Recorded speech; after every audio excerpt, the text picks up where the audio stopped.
There's one thing many men completely misunderstand about intimacy, and it's something that quietly affects countless relationships. Well, I'm Dr. Naraya Wolf, urologist and pelvic surgeon, and if you've ever had questions or concerns about intimate health, please stay with me. I'm here to help you understand your body and your partners with honesty, clarity, and care.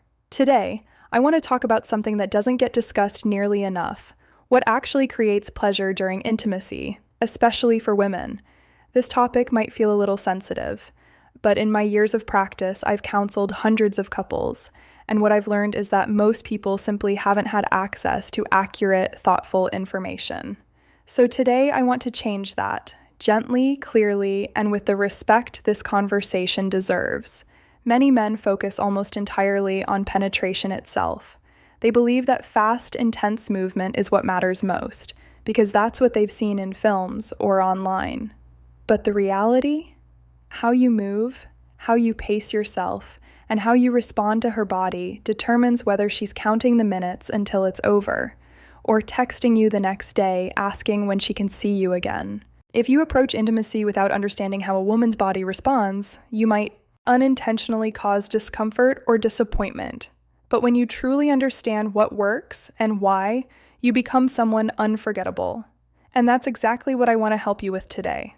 Here's what we'll cover. First, I'll explain why starting slowly isn't just polite, it's biologically necessary. Then, I'll walk you through specific techniques that maximize pleasure for both of you, including one critical method that 99% of men completely overlook. Finally, I'll talk about why paying attention to her responses transforms you from an average partner into someone she'll never forget.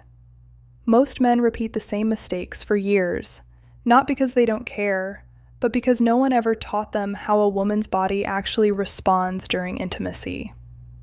Let's start with the biggest mistake men make when it comes to movement: starting too hard, too fast, and too deep right from the beginning. You've probably seen intimate scenes in movies or online where penetration begins and immediately shifts into intense, rapid, deep thrusting. And maybe you thought, that's what women want, because everywhere you look, that's what's being shown. But when you understand what's actually happening inside her body, you'll see why this approach is the worst thing you can do. A woman's body needs significantly more time than a man's. During arousal, the vaginal canal actually expands and lengthens to comfortably accommodate deeper penetration. But this doesn't happen instantly. It requires time. Blood flow increases. The vaginal passage lengthens. Natural lubrication builds. Muscles relax. This is a process, not a switch that flips the moment penetration begins. So when you start with hard, deep thrusting before her body has had time to fully respond, it's often uncomfortable for her, sometimes even painful. She might not say anything. She might not want to hurt your feelings, or she might feel embarrassed, or she might think this is just how it's supposed to be because every other man did the same thing. But whether she speaks up or not, her body, biologically, is simply not ready for that intensity yet. When you start slowly, you give her body time to relax and fully open, and later, when you build to deeper, stronger movement, it doesn't feel painful to her. It feels incredible. This isn't about being passive or hesitant. It's about understanding how arousal works in a woman's body and adjusting your approach accordingly. Going slow isn't boring. It's strategic. Second technique, the art of teasing. The second technique that changes everything is called teasing, and it applies not just to foreplay, but to movement itself. Teasing means strategically varying intensity to amplify her pleasure through anticipation and longing. Here's the psychological background on why this works so well. When she's experiencing intense pleasure during intimacy, her body adapts to that level of stimulation. The sensation builds as the experience deepens.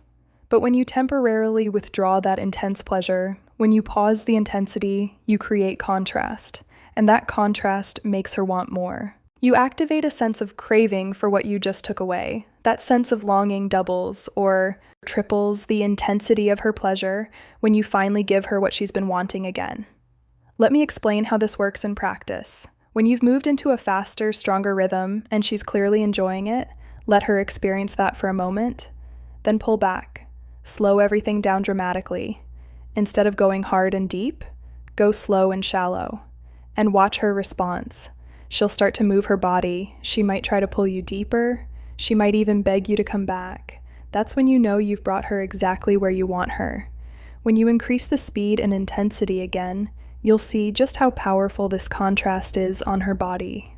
Pleasure that comes after withdrawal hits completely differently. But here's one critical warning. Don't try this teasing technique when she's approaching orgasm. If you pull back intensity when she's right on the edge of climax, she will be genuinely frustrated, and not in a good way.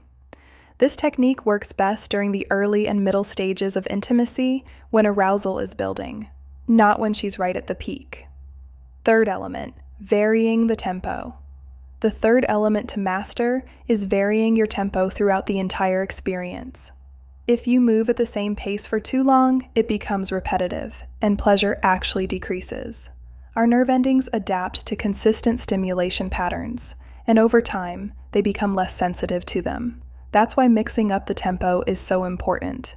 Your tempo should change based on several factors: what position you're in, how close either of you is to orgasm, and how far into the experience you are. Early on, if you're facing each other, kissing and connecting, you can go slower and savor the intimacy. Later, if she's in a bent-over position, you can go harder and faster. Don't overthink it. The point isn't to follow some rigid formula. It's to create natural variation so that her body stays engaged and responsive instead of adapting to one consistent rhythm. Just by varying your tempo according to the moment and what feels right, both of you will have a much more pleasurable experience. The technique 99% of men ignore: grinding. Now let me tell you about the technique that 99% of men completely ignore, and it's one of the most powerful tools you have. It's called grinding. Most men focus only on in and out thrusting. Yes, that stimulates her G-spot and internal nerve endings, but it completely misses the most pleasure-filled part of female anatomy, the clitoris. When you press your body close to hers, when you hold her body toward you or press your body firmly against hers and keep it close, you can apply pressure to her labia and clitoris. And this is where understanding female anatomy becomes so important. The clitoris isn't just a small external nub. It actually has two internal legs that extend beneath the surface, and the entire structure responds incredibly well to pressure against the vaginal opening and surrounding tissue. Simply put, when you grind against her, instead of just thrusting in and out, you're stimulating her clitoris. And the clitoris is the single greatest source of sexual pleasure in a woman's body. For most women, clitoral stimulation is essential for orgasm. So by incorporating grinding, you dramatically increase the likelihood that she'll actually reach climax during penetration. How exactly do you grind? Simple. Stay deep inside her and move while staying firmly pressed against her body, maintaining contact with the vaginal opening and clitoris. This isn't about being aggressive or rough, it's controlled pressure. Some positions, like missionary or woman on top, make grinding much easier to execute. Other positions might make it harder, so you'll need to experiment and adjust depending on what you're doing. But in any case, I strongly recommend using this technique. Not only does it dramatically increase pleasure for her, but it's also a strategic way for you to rest and recharge. Grinding is highly stimulating for her, but far less stimulating for you. So if you're getting close to climax too early, switching to grinding allows you to slow your own arousal while keeping her pleasure high. It's a win-win. Fifth principle, pay attention. The fifth and final principle is to pay attention. Whether you're thrusting, grinding, or doing anything during intimacy, you need to be present and notice how she's responding. Watch how her body reacts. Listen to her breathing. Notice what makes her move toward you and what makes her pull back slightly. Pay close attention to her voice, her muscle tension, everything. This awareness is what allows you to create the best possible experience for both of you, not just once, but consistently over time. Too many men get stuck in their own heads during intimacy. They worry about performance, second-guess themselves, and wonder if they're doing it right. And because they're mentally checked out, they never learn what works for them and for the woman they're with. Just by being present and paying attention, you automatically become a better partner than most men. It's not complicated. It's simply about noticing what's happening in real time and adjusting based on her responses. That responsiveness, That presence, that's what separates ordinary intimacy from an experience she'll still be thinking about days later. Before I finish, let me say one more thing. Women are far more likely to enjoy intimacy and reach orgasm when they feel emotionally connected to the person they're with. For women, intimacy isn't purely physical, it's emotional too. Even if you've just started dating or it's a casual situation, the stronger the emotional bond, the better intimacy will be for her, and the more likely she'll want to keep coming back. Creating that connection doesn't require grand gestures. It comes from how you communicate, how present you are, and how much you make her feel seen and valued. If today's conversation helped you in any way, I'm really glad. These topics aren't easy to talk about, but when you understand them, they can make such a meaningful difference for both people. Healthy relationships start with understanding and care. Please take care of yourself today, because you're worth it.